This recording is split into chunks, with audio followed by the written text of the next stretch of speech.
A day in my life. So sa ka-OFW. Murag utang. Uy, nakadungog mo dagan utang nya. Pangutang pa mo sa ako kay pareho na tadaghan utang. Pero napog ko'y bayro nun po.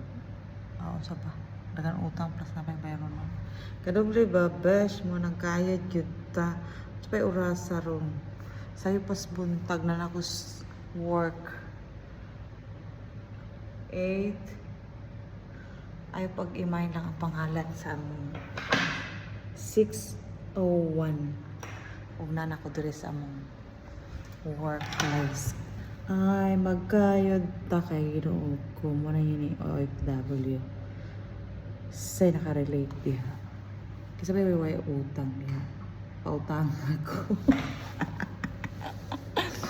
Muna magsayo ta trabaho kay para makasweldo po ta no. Dili bawas ang sweldo. O mo na to. Mura po to. Napabalo lang ko. Bye! Thank you! Thank you for watching Diayno sa akong new name, Liza's Vlog. Yeah! Thank you!